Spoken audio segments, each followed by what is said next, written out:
太哇塞了！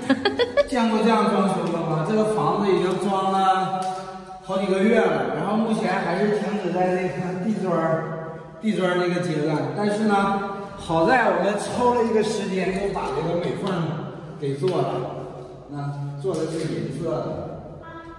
我们家前几天那个木匠，我们在楼下碰到了，木匠还说呢，哥们儿，你这个活还干不干呢？我说干呢。他说啥时候干呢？我说看看再说呗。他以为那个我们不用他了呢，黄摊子了呢。很多朋友都问我，你家这个房子装的怎么样了？是不是应该都装完了？其实吧，我不愿意拍这个房子，因为没法拍呀。每次你说拍都是毛坯，是不是？还是这种墙呢？现在。然后扫地吧，对一个屋一个屋的扫，从里往外，哎，都给它扫在一边。从这个屋就不同，就先扫这个，要不干净吗？那你扫。要来帮干活啊？行啊。要一直这么乖，还挺招人喜欢。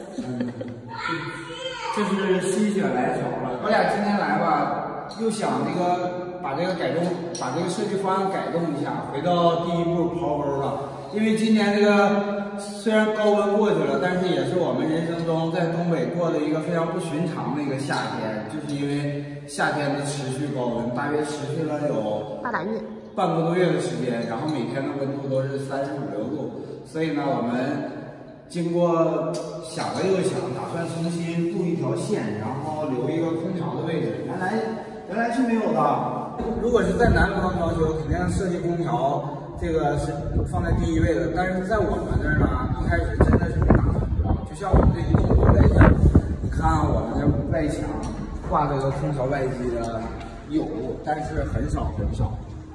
一栋楼甚至也就是个3家2家的。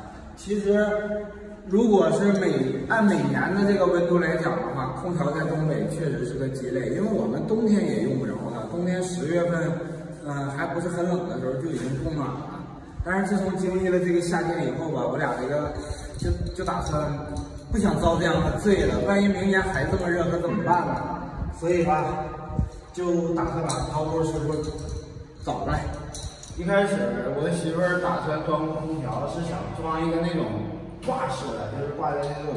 对，我想在这个地方挂一个这种墙式的，但是我觉得这个挂式啊，没有那种柜机好。柜机虽然是稍微能贵一点，但是制冷效果和制冷面积是不是还能大一点啊？我嫌它占地方。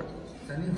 对，你要挂。主要我们也对这个空调吧，东北人没有什么概念，然后也没有什么想法。你们生活在南方，对这个空调应该是非常非常了解的，所以希望你们给我提一点意见，到底是安这个柜式的好呢，还是这种挂式的好啊？那你说柜式的你要安哪呀？安这边或者那边都行。你这面这个地方你就打了一个那个榻榻米过来，你就有点挤吧。到时候再说。不能到时候再说，你得刨沟啊，你得哪个地方留电源。那你就放那面的话也行啊，你想吹这边就转这边，想吹那边就转那边。我寻思找刨师傅那留个电源，到时候搁一个水族箱呢。也行啊，那你留俩插孔就完事儿了呗。反正评论区啊，踊跃留言，快点给我俩提点意见，到底是立式的好还是那个挂式的好啊？太贵的就别推荐给我了，资金预算有限，便宜点的，然后经济实用的。对，快点留言，因为我俩这2天就要刨。也别太便宜的啊，最少也得能用得住。要用不住的话，钱就白花了。